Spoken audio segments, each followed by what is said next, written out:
L'actualité africaine comme vous ne l'avez jamais vue. Des analyses percutantes et des reportages exclusifs. N'oubliez pas de vous abonner pour ne rien manquer.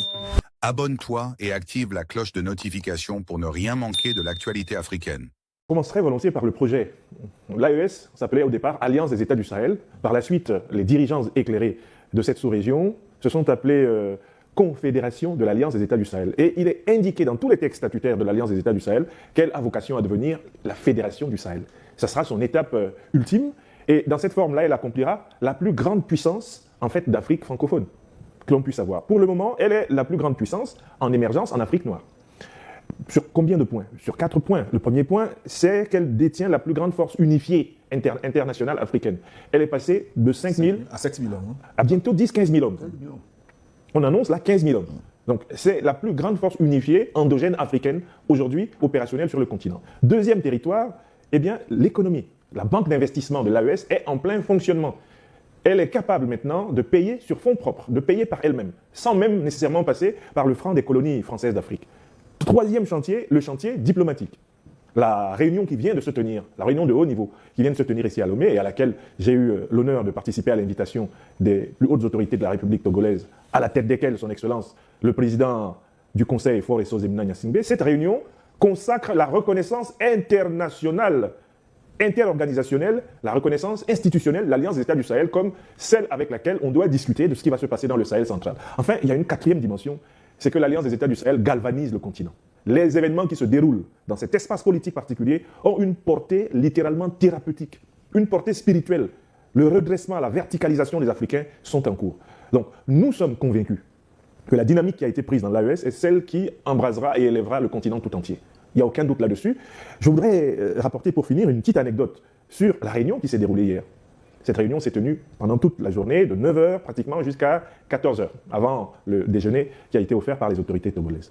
C'est l'une des rares réunions rassemblant les autorités togolaises, les représentants, les autorités de l'AES et les partenaires de la communauté internationale, sous-régionale et internationale, où on n'est pas entendu un seul représentant occidental piper une seule phrase de condescendance, de mépris envers les Africains.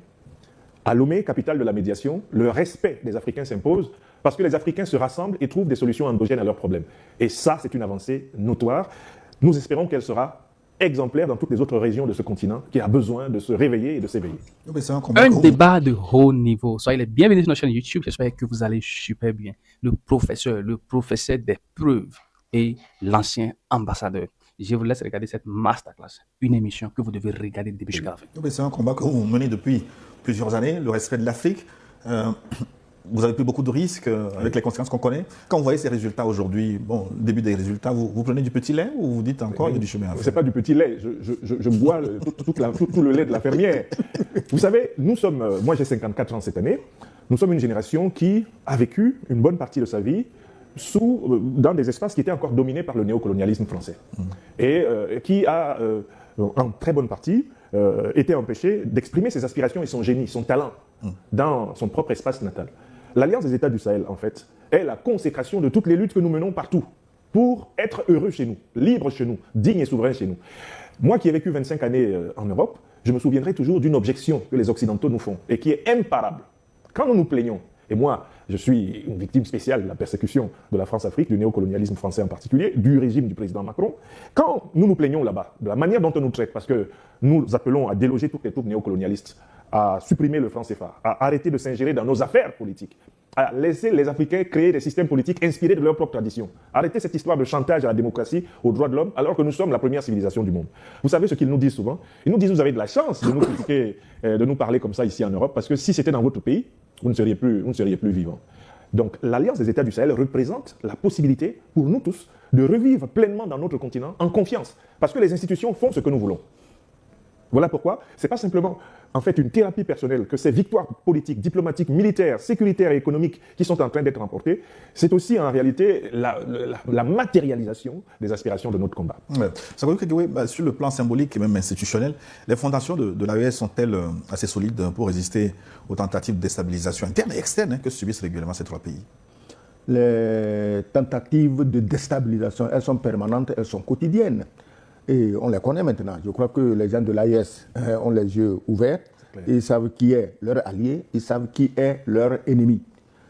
ce que je voulais dire, c'est que l'AES, vous posez des questions sur l'AES. A priori, les dirigeants de l'AES, le premier, en l'occurrence le général Assimi Goïta, quand il a pris le pouvoir au Mali, il ne pensait pas à créer l'AES. Ce n'était pas ça le problème. Après, son jeune frère, le capitaine Ibrahim Traoré, a pris le pouvoir, il ne pensait pas à l'AES. L'idée n'existait même pas. Avant que leur frère, le général Abdourahmane Tiani, ne prenne le pouvoir. Chacun a pris le pouvoir chez lui de façon, disons, différente, mais le point commun, c'est qu'ils l'ont toujours fait dans le calme, dans le respect de la vie d'autrui. Sans effusion de sang. Il n'y a pas eu d'effusion de sang, on les traite de putschistes. Il y a des pays où ce n'était pas des militaires, ce n'était pas des putschistes, mais où le sang coule en permanence au nom de la politique. Donc c'est arrivé maintenant les trois, décidés à sortir du traquenard néocolonialiste, colonialiste, qu'ils se sont rendus compte que leurs frères, sur lesquels ils étaient en droit de compter, à savoir leurs frères de la CEDEAO, sur lesquels ils étaient en droit de compter pour lutter contre leur ennemi commun, qui était le terrorisme, fabriqué en Libye, équipé en Libye, financé en Libye par l'OTAN et jeté contre les peuples noirs d'Afrique subsaharienne. Alors, c'est là qu'ils s'aperçoivent que, mais attends, les autres, au lieu de nous soutenir, se mobilisent contre nous. Voilà. Et ils se mobilisent comment? Avec des langages guerriers. Ah, on a 850 hommes. 1100. 1150, 1100 hommes. Ah, on va les attaquer, on a tout essayé, ça ne marche pas. Quand j'entends ces pays qui n'ont aucune réputation militaire connue, ni hier ni aujourd'hui, menacer ces peuples du Sahel, ça fait pitié. C'est donc là qu'étant tous sous les mêmes menaces, ils se sont dit, mais il vaut mieux qu'on se mette ensemble. Et je crois que c'est de ça qu'est née l'AES.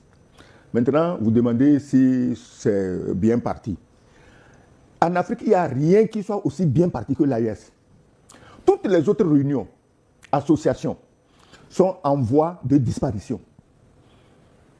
La CEDEAO, j'ai toujours dit, ce n'est pas aujourd'hui que je le dis, ça n'existe pas. Parce que la CEDEAO avait été fondée, les pères fondateurs, c'était des gens qui étaient très patriotes. 1975. 1975. Tu t'imagines, en 1975, j'étais en classe de 3e. Moi, je n'étais pas encore né. Ben, tu n'étais pas encore né. J'avais 3 ans. Voilà. Moi, j'étais en classe de 3e. Alors, les pères fondateurs étaient avant tout des patriotes. Les pères fondateurs étaient avant tout soucieux du bien-être de leur population. Leur région. Parce que quand on dit la libre circulation des biens et des personnes, ça veut dire que les dirigeants sont soucieux du bien-être des populations.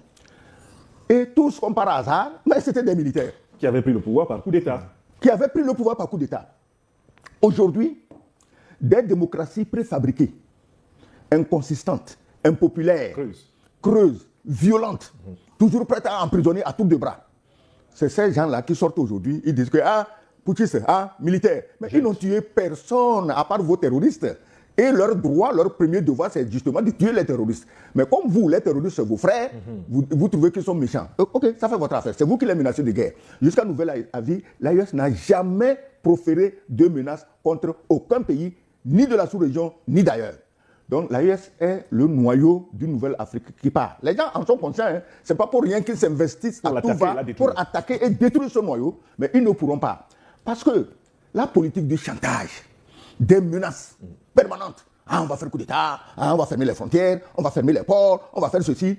Je les invite à regarder aujourd'hui ce qui se passe dans les pays du Golfe et l'autre qui est assis derrière l'Atlantique et tous les jours qui n'a en bouche que les menaces, le chantage, les sanctions, les destructions de civilisation. Et regardez-le bien, vous allez voir comment il va finir. Et vous, ici, qui pratiquez la même politique de chantage, de banditisme, d'entêtement inutile pour l'intérêt des puissances extérieures, vous allez voir comment vous allez finir vous-même.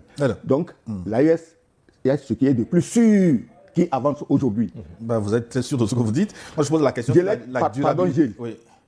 Aujourd'hui, l'AES est consolidée, elle est solide, mais au début, alors qu'on pouvait en douter, nous, on était déjà devant. Moi, je repose Merci de nous rejoindre sur Débat Afrique. Votre participation compte, alors n'hésitez pas à vous abonner et à commenter.